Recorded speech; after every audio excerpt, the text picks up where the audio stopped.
할렐루야. 은택트 여리고 기도행진을 하나님 은혜 가운데 잘 마쳤습니다. 코로나19 이제 비대면 예배를 드리는 이 상황에서 저희 교회가 이제 개척하고 그 다음 해부터 이제 지난 12년 동안 한 번도 여리고를 쉰 적이 없는 이 기도행진, 어떤 해는 2번 하기도 했는데 이번에는 안 될 것 같다 라는 이 쪽으로 마음이 이제 기울어져서 고민하면서 하나님께 물으며 기도했습니다. 말씀을 준비하면서 기도하는 어느 날 새벽, 이 창세기 말씀이죠. 야곱에게 하나님께서 이제 그만 라반의 집을 떠나라 라고 하는 말씀이 저에게 생각나게 하시면서 이것을 어떻게 적용할까 하다가 저에게 이렇게 들렸어요. 코로나 시대라서 여리고 기도행진은 안 된다라고 하는 생각, 자꾸만 그냥 좀 조용히 살자라고 하는 이런 자꾸만 주저앉게 만드는 생각, 그리고 부정적인 생각의 틀을 너가 떠나야 된다 라는 마음을 제게 강하게 주셨습니다. 그래서 주님께 말씀드렸죠. 주님, 지금 모여서 예배도 못 드리는 시대에 어떻게 할 수 있습니까?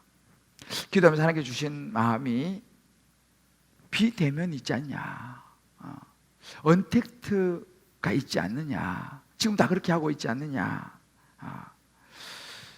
라는 마음을 주셨어요. 그래서 이것을 이 창세기 말씀의 적용으로 제가 순종하기로 하고 여리고 기도행진을 하기로 결정했습니다. 그랬더니 그동안은 우리가 이 여리고 기도행진이 주님 기쁨의 교회의 기도행진으로 이렇게 쭉 지내왔는데, 하나님께서 이 여리고 기도행진의 지경을 좀 전에 우리가 이제 광고 나와 보셨습니다만 글로벌로 넓혀주셔서 정말 세계적인 여리고 기도행진으로 만들어주셨어요. 그래서 이번에 여러분 14개국에서 18개 도시가 참여했습니다. 미국을 비롯해서, 미국은 여러 도시가 있지 않습니까? 또 캐나다에도 여러 도시가 있는데 이렇게 해서 14개국에서 18개 도시가 참여했고, 국내에는요, 우리나라에서는 10개 도시에서 참여했습니다. 더군다나 이번 여리고 기도행진에 필리핀 세부에서 그 3개 지역에서 3개 교회가 직접 우리와 함께 1시간 시차가 있습니다만 여리고를 돌았습니다. 지금 필리핀이 태풍이 와가지고 비가 굉장히 많이 내렸거든요. 이 성도들이 우산 들고 그 새벽에 일어나가지고 여리고를 도는 장면을 보면서 굉장히 감동했습니다. 그리고 또 네팔에 있는 한 신학교가 그 여리고를 우리와 함께 보면서 했어요. 그 신학생들이 소감을 막 저한테 보내왔어요. 사실은 자기들 너무너무 좋았다는 것입니다. 그러고 보면 우리 한국과 치면 이번에요 15개국의 28개 도시가 이번 언택트 여리고 기도행진에 참여했습니다. 할렐루야. 우리 하나님께 영광의 박수 합시다. 이 코로나 위기가 만들어낸 하나님의 작품이셨습니다. 이게 언택트 여리고 기도행진이었어요. 정말 놀랍습니다. 우리 모두 놀랐지 않습니까? 정말 새벽마다 너무너무 가슴이 벅찼어요. 각 지역에서 돌면서 데이비드 보시라는 사람이 이렇게 얘기했습니다. 위기는 기회의 끝이 아닌 실제로 그 기회의 시작일 뿐이며 위기와 기회가 만나는 곳이다 그랬습니다. 이 우리가 삶의 이 위기, 기회의 시작이라는 사실이에요. 오늘 본문이 바로 그 인생의 위기를 하나님과의 관계에서 풀어내서 새로운 인생의 페이지로 가는 기회가 된 것을 실제로 보여준 야곱의 인생의 한 대목입니다. 이것이 오늘 우리가 읽은 본문입니다.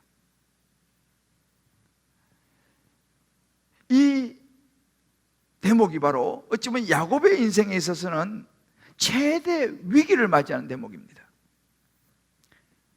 우리가 보았죠. 형 에서를 속이고 아버지의 축복을 받아서 형이 분노해서 죽이려고 하니까 목숨을 건지기 위해서 도망치던 큰 위기가 있었죠.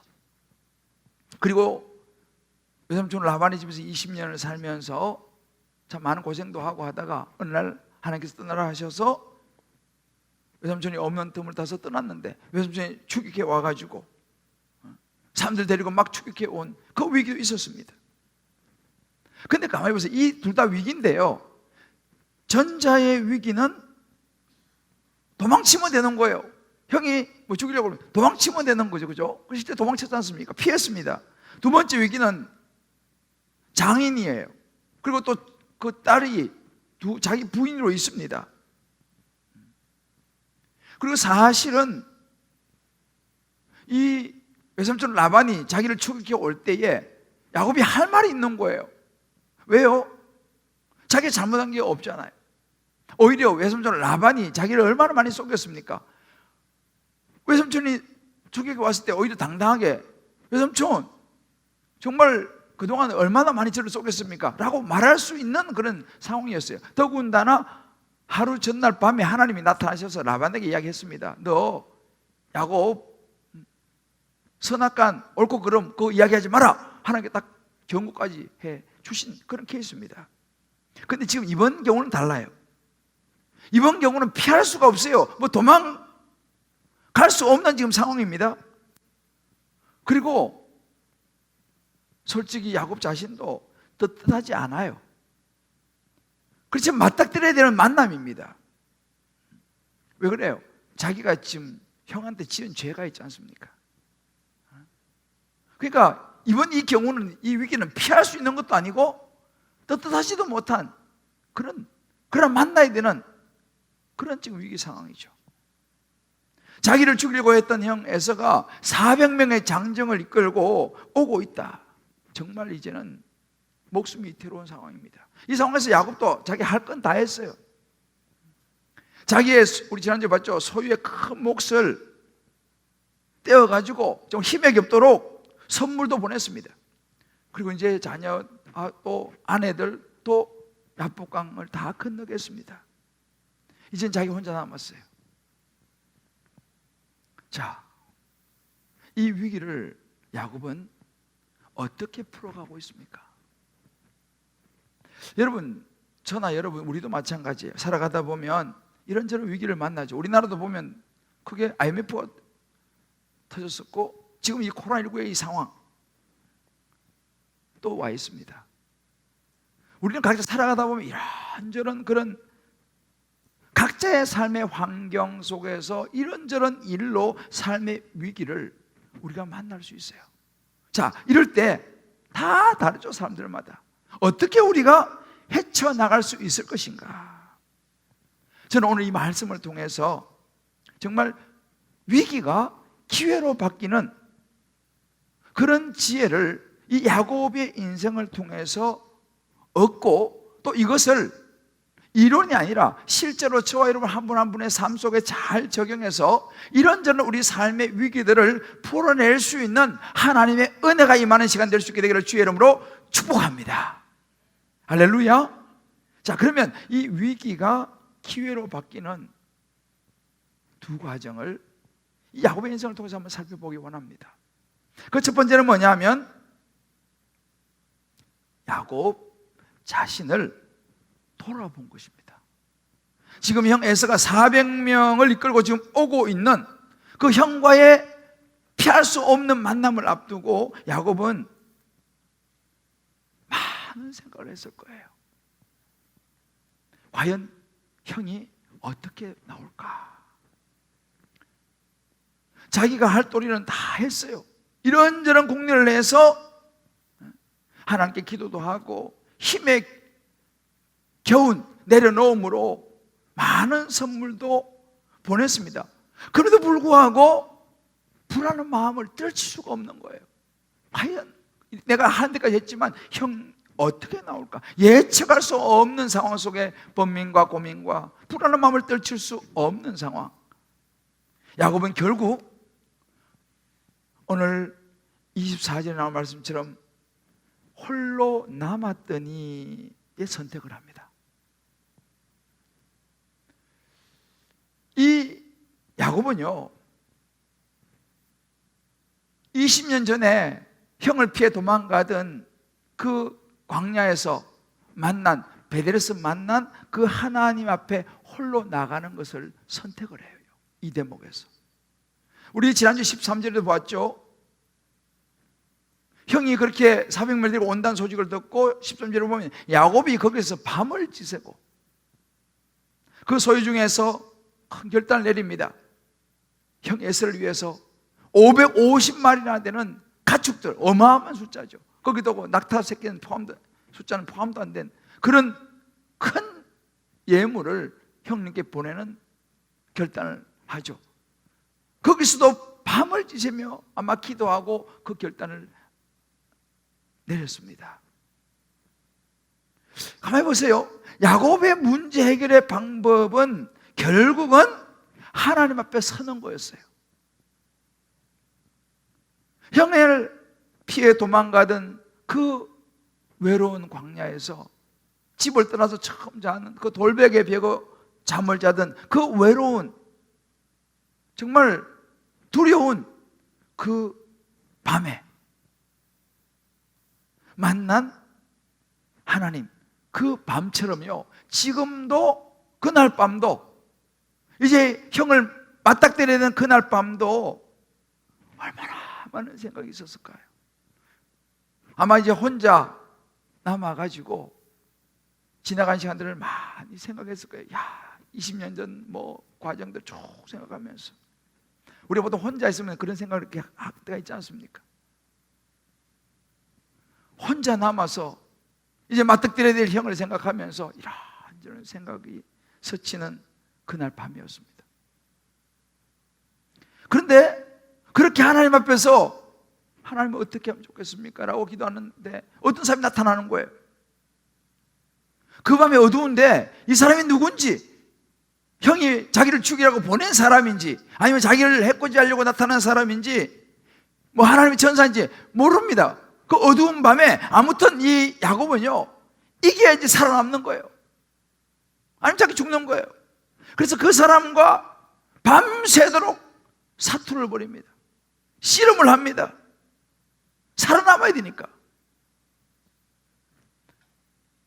밤이 새도록. 얼마나 죽기 살기로 매달렸으면요, 그 천사가 야곱을 이기지 못하는 것을 우리가 보게 됩니다. 마침내 이 천사가 한원 수 없어서 야곱의 이 엉덩이 뼈를 쳐서 탈구를 시키는 거예요. 더 이상 설 수 있는 힘이 없도록 만들어 버립니다. 그래도 야곱이 안 놓는 거예요.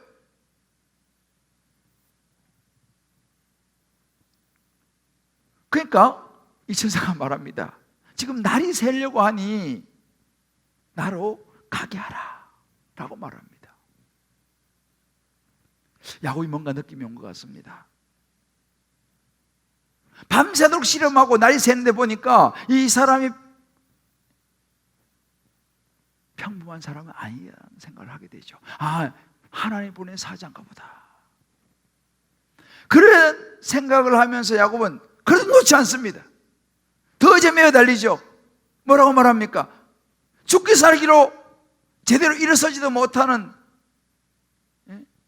그런 상황 속에서 붙잡고 말합니다. 당신이 내가 축복하지 않으면 내가 못 놓습니다. 몸부림치는 거죠. 매달립니다. 그때 천사가 묻습니다. What is your name? 너 이름 뭐냐? 라고 묻습니다. 야곱이 대답합니다. 야곱입니다.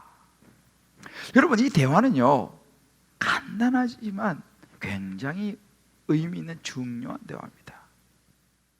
천사가 몰라서 묻겠습니까? 아니죠. 왜 너의 이름이 무엇이냐라고 물었겠습니까? 여러분, 이름이라는 것은 굉장히 중요합니다. 그래서 우리가 외국에 어디 출국할 때도 뭐 심사합니까? 당신 이름이 뭐예요? 이름과 얼굴을 대조하고 그 사람이 누군지 정체성을 파악을 합니다. 법정에 가도 마찬가지예요. 제일 먼저 하는 게 뭐예요? 나는 누구 당신 누구 맞습니까? 물어보지 않습니까? 왜요? 그 사람을 확인하는 게 너무너무 중요하지 않습니까? 마찬가지 지금 이 천사가 야곱에게 이름을 묻는 거예요. 이름을 묻는다는 것은요, 당신이 누구냐? 반대로 하면 내가 누구인지를 스스로 돌아보게 만듭니다. 여러분, 야곱이라고 하는 이름의 뜻은요, 속이는 자, 형의 뒷발꿈치를 잡은 자라고 하는 의미가 있습니다. 우리도 마찬가지, 우리 이름에 의미가 있지 않습니까? 마찬가지로 그 당시는 그 이름 속에 모든 것이 들어있었습니다. 야곱이니다라고 말을 하면서 야곱은 그 순간 지금까지 자기가 살아온 자화상을 보게 되는 거예요. 어떻게 하더라도 살아보려고 자기 유익을 얻기 위해서 경쟁하고 속이고 살아왔던 자화상이죠. 자신의 죄와 부끄러움, 야곱입니다 라고 말하는 것은요, 그것을 인정하는 거예요. 제가 야곱입니다. 이 대목을 유명한 구역학자 고든 웨남이라는 학자는 이렇게 해석을 합니다. 회복은 자신의 죄를 보고 죄를 내어놓는 것에서부터 출발하는 것을 보여준다. 자기 자신을 볼 때에, 자기 자신의 죄를 내어놓을 때에 거기서부터 회복이 일어난다. 이런 말이 있어요. 야망이 부러져야 비전이 생긴다 그랬습니다. 내 어떤 욕심이 꺾일 때에 거기서부터 새로운 인생이 출발된다는 것이에요. 하나님께 매달리면서 새로운 시대가 열리는 것이죠. 바울은 말합니다. 고린도서 12장에서 내가 약한 그때의 강함이라. 제가 이 말씀을 묵상하고 준비하면서 제 인생에도 역시 하나님과 이렇게 씨름을 했던 그런 때가 떠올랐습니다. 제 야뽕 나루가 있었어요.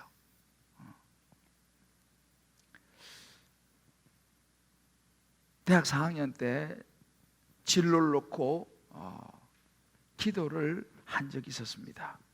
물론 저는 이미 제 나름대로의 진로는 정해놨었어요. 저는 교육대학원을 원래 이제 가서 좋은 교사의 길을 이제 가르치는 일을 하면서 살려고 했었습니다. 그리고 제가 대학 다니면서 이제 교직 과목도 이수하고 교생 실습도 나가고, 그래서 이제 대학원을 또 교육대학원을 준비를 하면서 열심히 이제 하고 있었을 때였습니다. 근데 주변에서 자꾸만 저보고 목회의 길을 가라고 이야기를 하는 거예요. 물론 처음 들은 이야기 아니었어요. 제가 군대 있을 때부터 군종을 했기 때문에 그때부터 주변에서 신학을 하라고 자꾸 권유하는 사람들이 굉장히 많았습니다. 저는 아니라고 했죠. 그 길은 내 길이 아니라고. 그냥 그전에는 그냥 대충 그냥 그렇게 해도 그냥 한쪽 귀로 듣고 한쪽 귀로 이렇게 흘려보냈는데, 이제 4학년이 돼가지고 이제 대학원을 구체적으로 준비를 막 하는 그런 때니까 이제 그 소리가 자꾸 저를 이렇게 괴롭히기 시작했어요. 어찌 보면 제 인생에 좀 위기였습니다. 왜냐하면 딱 집중해서 지금 한 길로 가도 지금 부족할 뻔했는데 자꾸 그런 이야기를 하고 그런 생각 자꾸 마음을 힘들게 하니까, 그러다 어느 날 제가 마음이 많이 괴로웠습니다. 이래서는 집중이 안 되겠다. 하나님하고 내가 단판을 지어야겠다라는 생각을 어느 날 하게 됐어요. 그래서 그날 밤, 오늘 밤은 내가 진짜 이걸 내가 이렇게 단판을 지어서 해결해야지 안 되겠다라는 생각을 하면서 무작정 그냥 기도원이 전화 124 물어가지고 기도원을 물어가지고 위치를 묻고 버스를 타고 기도원을 간 거예요. 보니까 산 중턱에 있는 크지 않은 기도원이었는데 버스에서 내려가지고 한참을 밤길을 걸어 올라가는 그런 였어요. 근데 그때 내가 너무 간절했기 때문에 하여튼 산 중턱에 있었지만 그냥 혼자 걸어 올라갔어요. 제가 혼자 기도원 가보면 처음이었습니다. 사람들도 별로 많지는 않았어요. 그래서 그날 밤 제가 하나님 앞에 정말 목이 쉬라 부르짖어 기도했어요. 하나님, 정말 제가 이 길을 가야 합니까? 그렇다면 하나님 뜻이라면 뭔가 확실한 걸 보여주십시오. 그럼 내가 가겠습니다. 정말 그날 밤에 그 마룻바닥에서 간절히 기도했어요. 정말 목이 쉬라 기도했어요. 근데 그때 제가 나온 금식도 처음이었어요. 간절하니까. 근데 그렇게 그때 처음으로 제가 하나님하고 저하고 딱 1대1로 섰던 것 같아요. 정말 솔직하게. 근데 그때 분명한 것이 한 가지 있었다면 뭐냐면 제가 저 스스로가 나는 목사가 될 감이 아니라고 생각을 했어요. 왜냐하면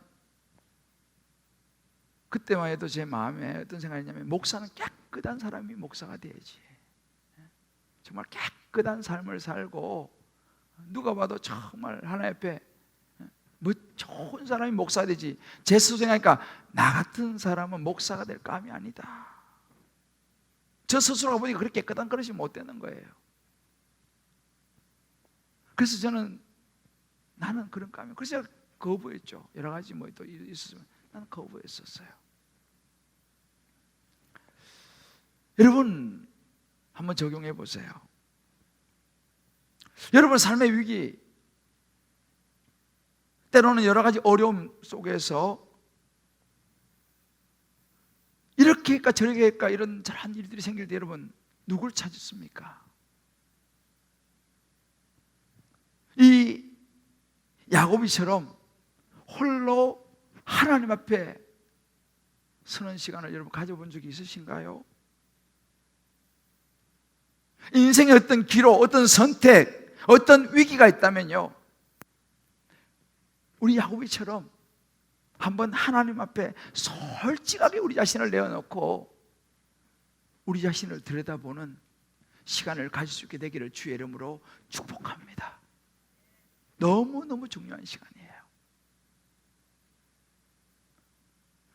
두 번째, 이제 위기가 기회로 바뀌는 과정에서 야곱의 인생을 보면요, 하나님이 개입하셔서 야곱의 삶의 방향을 바꿔주세요. 내 이름이 무엇이냐라고 묻고 야곱은 대답하면 야곱입니다 라고 대답하죠. 그 대답을 들은 하나님의 사자는요 이렇게 얘기합니다. 28절에 내 이름을 다시는 야곱이라 부를 것이 아니요 이스라엘이라 부를 것이다. 이는 내가 하나님과 미 사람들과 겨루어 이겼음이니라. 이 뒤에 말은 조금, 우리 한국말은 조금 어려워요. 좀 쉽게 말하면 이 이스라엘이라고 하는 이름의 의미는요, 하나님이 너를 위해서 싸우시리라 라고 하는 의미입니다. 이름을 바꿔주는 거예요. 네 이름 이제는 야곱이 아니고 이스라엘이다 라고 이름을 바꿔줄 때에 야곱이가 그 이야기를 듣고 또 매달려서 묻습니다. 그럼 당신은 이름은 누굽니까? 거기에 하나님의 사자는 대답하지 않고 야곱을 축복해요. 여러분 이 순간은요 야곱의 인생에 있어서 또 다른 페이지로 인도되어지는 놀라운 하나님의 축복이었습니다. 마침내 이제 야곱은 천사를 놓아줍니다. 그리고 해가 뜹니다. 야곱은 그곳을 브니엘이라고 불렀습니다. 하나님과 내가 대면해서 보았지만 내 생명이 보존되었다. 그 당시에는 하나님을 대면하면 사람은 살 수가 없었어요. 그러나 야곱은 하나님을 대면해 보았지만 내가 살았다 라고 하면서 그것을 브니엘이라 부르면서 이제 이 허벅지 관절을 부러뜨렸으니까 절면서 아침을 맞이하는 장면이 나와요. 그의 인생에 동이 터온 것이죠. 그래서 우리 31절을 보게 되면요, 이런 구절입니다. 그가 브니엘을 지날 때에, 하나님과 대면했던 그 브니엘을 지날 때에 해가 돋았고. 저는요, 이번 일주일 동안 여리고 기도행전을 하면서 사실은 이 대목이 계속 제 마음에 떠올랐습니다. 왜냐하면 제가 이 본문을 묵상을 하고 있었으니까요. 여러분, 새벽에 여리고 기도행전을 하신 분 아시겠지만 우리가 출발할 때는 어둡잖아요. 그런데 여리고 기도행전을 하고 마지막 지점이 도착할 때 되면 동이 터와요. 해가 이렇게 떠오는 거예요. 아마 다 보셨을 거예요. 그 동이 터오는 모습을 제가 일주일 동안 매일매일 보면서 제 마음속에는 그가 브니엘을 지났을 때 해가 돋았고, 이 대목이 계속 제 마음에 되새겨지면서 그래, 이 새벽이 새로운 인생의 아침, 브니엘의 아침이구나. 이 새벽에도 하나님이 우리 모든 성도인 어디에 있든지 그 여리고를 무너뜨려 주시고 인생의 새로운 동이 터오듯이 브니엘의 아침을 하나님이 주시는구나. 할렐루야. 저는 혼자 굉장히 가슴이 벅찼어요. 이 말씀 묵상을 내가 하고 있었으니까.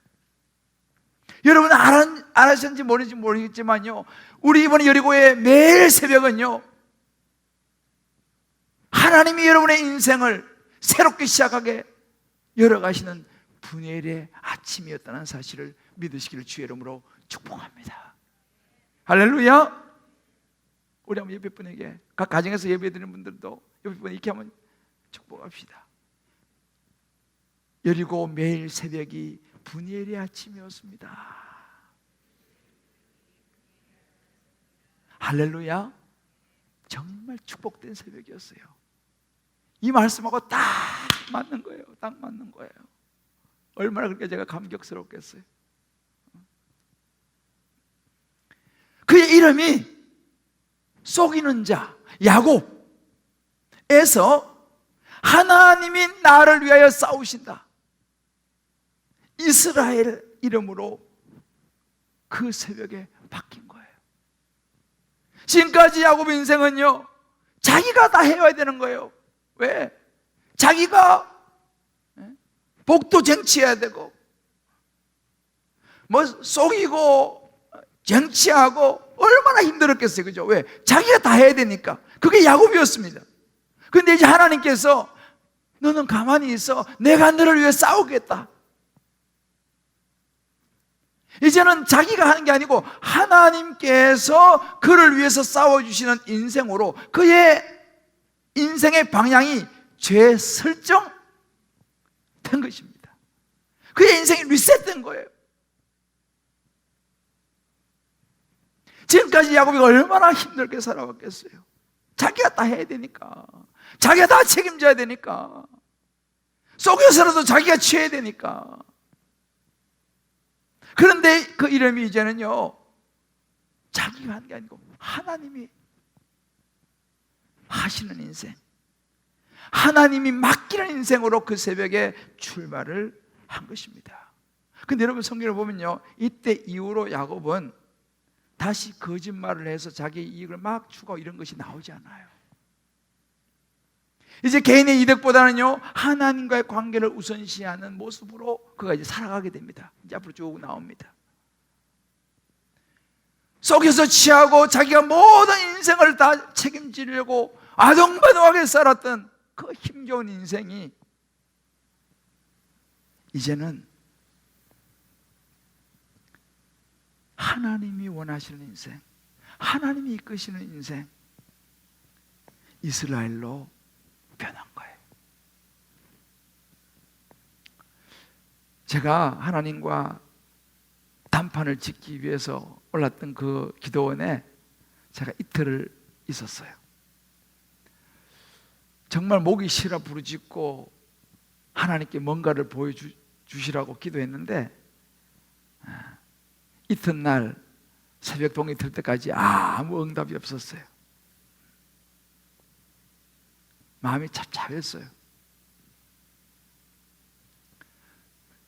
그리고 이제는 내려가야 돼요. 왜냐면 제가 그때 시골 교회에 교사를 했기 때문에 시골에 가야 되니까 가야 되는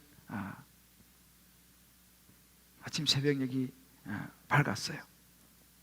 그 제가 이제 뭐 응답은 없고 그렇지만 가야 되니까 이제 가방을 다 싸놓고 그 이른 아침에 기도원 뒷산에 보면 기도 바위가 이렇게 많이 있었어요. 그 중에 이제 방퍼지만 기도 바위 하나를 정해서 거기 앉아서 이제 마지막 기도를 드렸어요.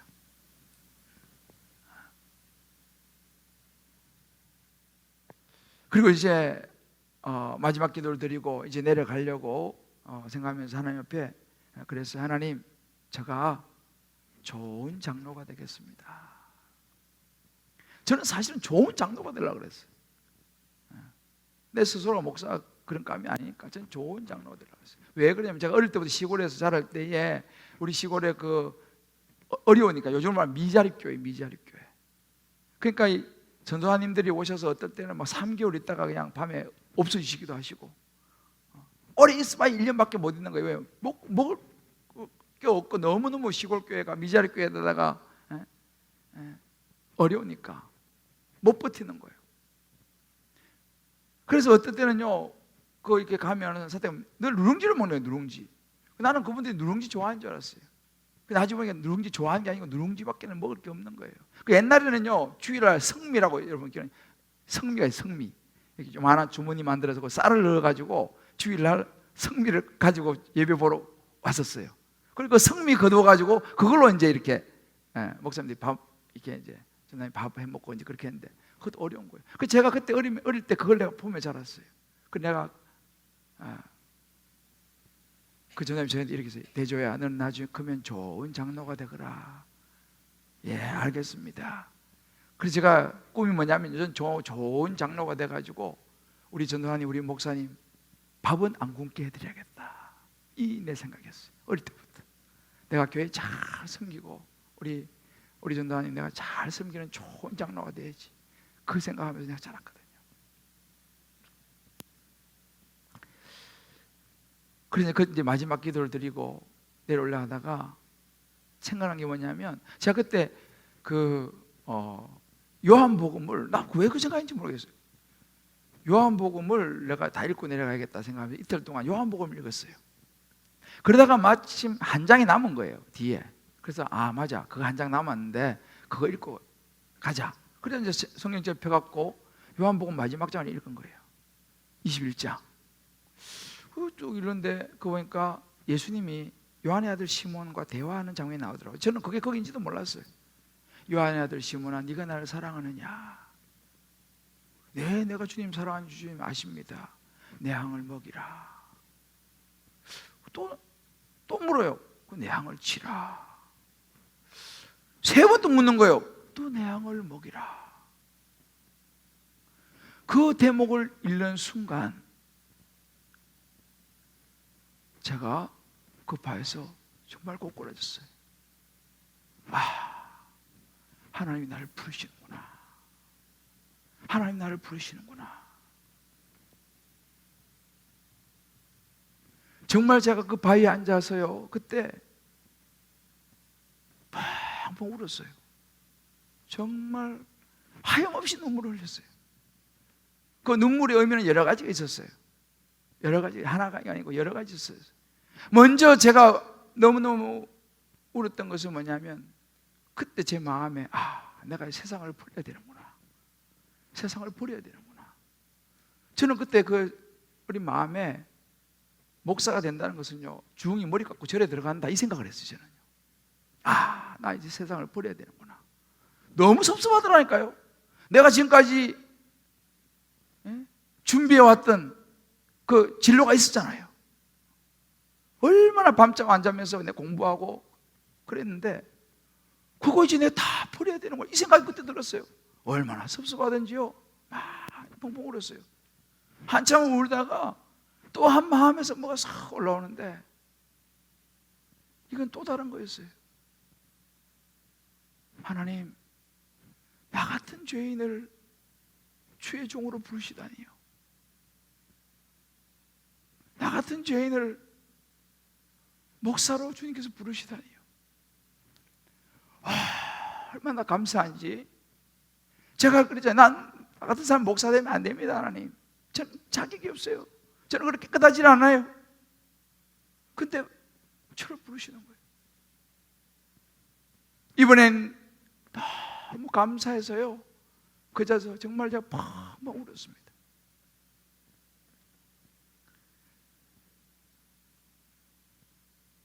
그 순간이 제 인생에 제 이름이 야곱에서 이스라엘로 바뀌는 순간이었어요.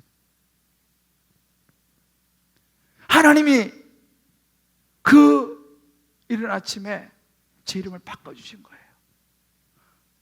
이제 너가 지금까지 야곱으로 살았다면 너 이제 이스라엘로 살아라.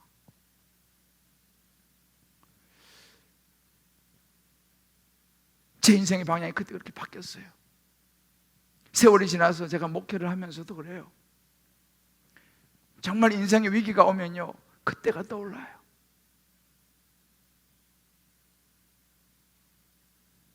우리 교회 어려움이 왔을 때도 하나님이 그때를 기억하게 하셨어요. 수많은 오해와 루머와 거짓말들이 난무할 때 제가 찾을 수 있는 분은 저를 부르신 하나님밖에 없었어요. 하나님 앞에 나갔어요. 40일 특별히 새벽 기도를 드렸어요.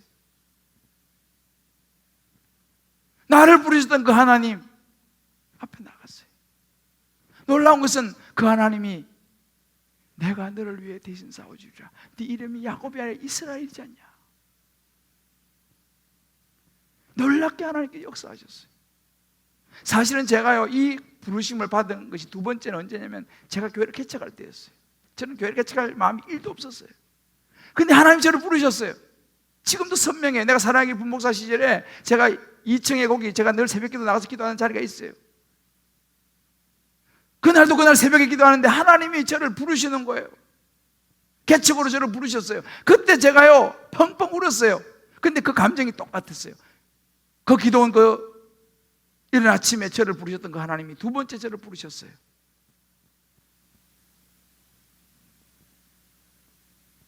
야곱으로 살아서는 안 되고 너 이제 이스라엘로 살아야 된다. 이것이 제 간증입니다. 하나님 앞에서. 그래서 저는 이 여리고 기도 행진이요, 이제 내가 이끄는 내 인생이 아니라 하나님이 내 인생을 이끌어 가신다라고 하는 것을 고백하는 행진인 줄 믿습니다. 여러분 어떠세요? 여러분 밤을 새워서 하나님 앞에 씨름하는 간절한 절박한 기도를 해보신 적이 있으신가요? 여러분의 인생에서 야곱으로 살아가고 있습니까? 아니면 이스라엘로 살아가고 있습니까? 언제 여러분 인생에서 하나님께서 야곱의 이름을 이스라엘로 바꿔주신 그런 경험이 있으세요? 있다면 여러분들 다락방에서 한번 나눠보세요. 없다면 이 자리에서라도 한번 이런 결단해 보세요. 하나님, 내가 이제는 야곱으로 살아가지 않고 이스라엘로 살아가겠습니다. 사랑하는 성도 여러분,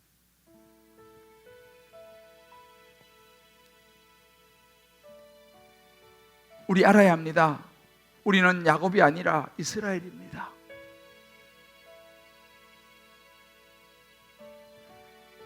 내가 내 인생을 다 책임지고 내 자식의 인생을 다 책임지고 모든 직장과 사건 모든 걸 다 내가 책임지는 이것은 야곱이에요. 그러나 우리는 알아야 합니다. 내가 너를 위하여 싸워주리라. 너는 이스라엘이야. 여러분, 저와 여러분은 이스라엘입니다. 오늘 이 시간, 그래 맞아, 내가 이스라엘인데 하나님의 자녀인데 내가 야곱으로 살았구나. 여러분, 혼자 다 하려고 하지 마세요. 하나님이 계십니다. 시편 118편 6절에 이렇게 말씀하십니다. 여호와는 내 편이시라. 내가 두려워 아니하리니 사람이 내게 어찌하리요. 여러분, 우리 사람을 너무 두려워할 거 없습니다. 우리에게 하나님이 계세요. 할렐루야. 아멘. 오늘 이 시간 저와 여러분의 이름이 다시 확인되어지고, 지금까지 나는 하나님의 자녀였지만 야곱으로 살았다면요, 이제 야곱의 이름을 내려놓읍시다. 고린도 5장 17절에 말합니다. 그런즉 누구든지 그리스도 예수 안에 있으면 새로운 피조물이라. 이전 것은 지나갔으니 보라 새 것이 되었도다. 아멘. 여러분, 야곱 아닙니다. 예수님을 붙잡은 사람은 다 이스라엘인 거예요. 그런데 모르고 나가 지금도 야곱으로 살아가는 거예요. 아니에요. 여러분, 이스라엘이에요. 하나님이 여러분을 위해서 싸우십니다. 믿습니까? 아멘.